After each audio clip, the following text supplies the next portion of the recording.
Assalamualaikum warahmatullahi wabarakatuh. Nama saya Belinda Cerenita Suhada dengan NIM 311180051 dari kelas 2B Farmasi Stikes Bakti Tunas Husada akan memberikan materi tentang interaksi obat dengan uji laboratorium. Interaksi obat dengan uji laboratorium terjadi apabila obat mempengaruhi akurasi uji diagnostik. Hal ini dapat terjadi positif palsu atau negatif palsu. Interaksi ini dapat terjadi melalui gangguan kimia. Berikut merupakan beberapa contoh interaksi obat dengan uji laboratorium.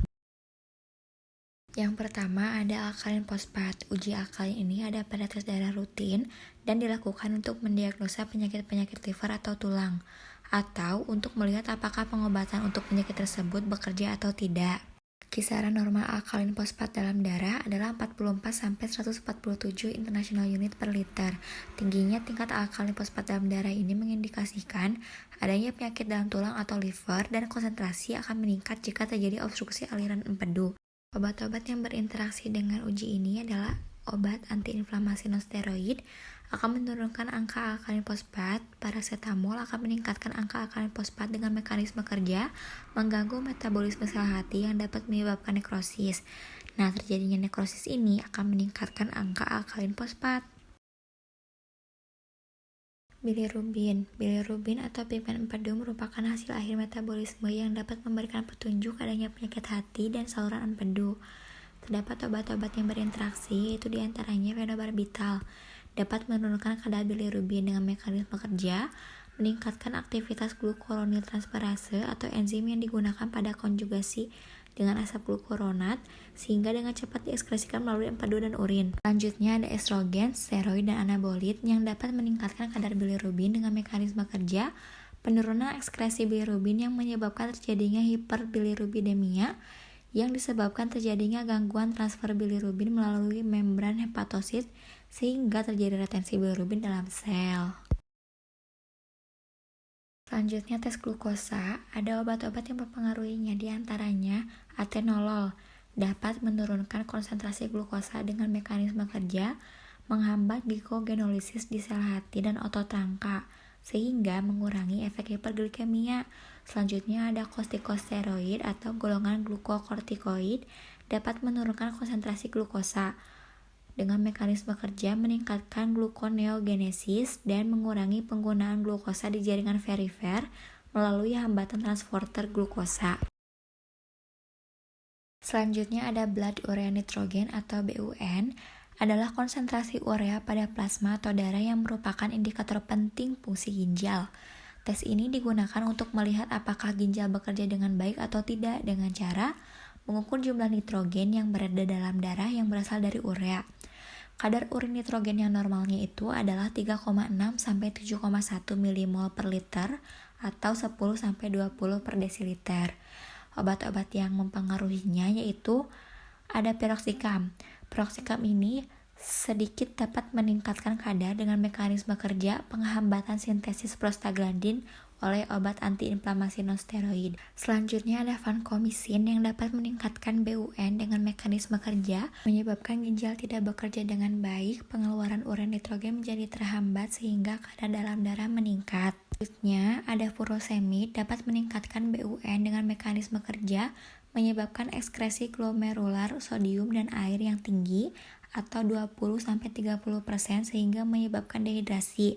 Jika terjadi dehidrasi, maka aliran darah ke ginjal berkurang. Selanjutnya, pada uji kolesterol, adanya vitamin C dengan dosis tinggi dapat menurunkan kadar kolesterol, memperlebar arteri sehingga memperkecil deposit kolesterol pada dinding arteri, meningkatkan aktivitas fibrinolisis yang bertanggung jawab memindahkan penumpukan kolesterol dari arteri, dan mengeliminasi kelebihan kolesterol dalam aliran darah dengan membawa ke empedu. Pada uji trigliserida, adanya metformin dapat mengurangi kadar glukosa darah dalam keadaan hiperglikemia, namun tidak akan menyebabkan hipoglikemia bila diberikan sebagai obat tunggal. Dengan mekanisme kerja, menurunkan absorpsi glukosa dari saluran lambung sampai dengan usus. Selanjutnya ada kreatinin serum. Kreatinin adalah produk sampingan dari hasil pemecahan fosfokreatin atau kreatin di otot yang dibuang melalui ginjal. Bila fungsi ginjalnya menurun, maka kadar kreatin dalam darahnya itu bisa meningkat. Normalnya itu kadar kreatin dalam darah 0,6 sampai 1,2 mg per desiliter. Adapun obat yang dapat mempengaruhinya yaitu obat golongan antiinflamasi non-steroid akan meningkatkan kadar kreatinin dalam darah.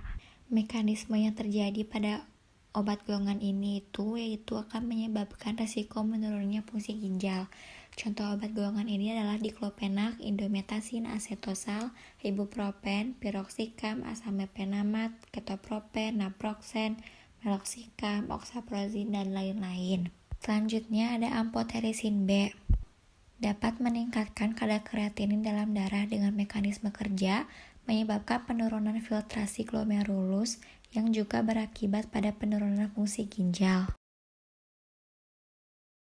Transaminase digunakan untuk mendeteksi adanya kerusakan dalam hati. Pemeriksaannya itu dengan pengukuran SGOT dan SPGT. Keduanya terdapat dalam sel hati dalam jumlah yang besar dan ditemukan dalam serum dalam jumlah kecil. Kadarnya dalam serum akan meningkat ketika sel rusak atau membran sel terganggu. Pada pemeriksaan serum glutamat oksaloasetat trans atau disingkat dengan SGOT, contohnya itu ada isoniazid, akan meningkatkan nilai SGOT dengan mekanisme kerja. Isoniazid ini menimbulkan ikterus dan kerusakan hati yang fatal akibat nekrosis multilobular. Sedangkan pada pemeriksaan serum glutamat piruvat transaminase atau disingkat dengan SPGT, contoh obatnya itu adalah rifampicin. Rifampicin ini dapat meningkatkan nilai SPGT. Dengan mekanisme kerja, rifampicin akan meningkatkan hepatotoksik.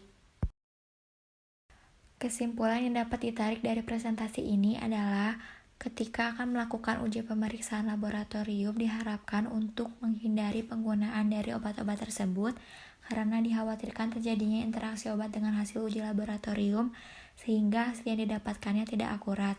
Terima kasih. Mohon maaf apabila terdapat banyak kesalahan. Wassalamualaikum warahmatullahi wabarakatuh.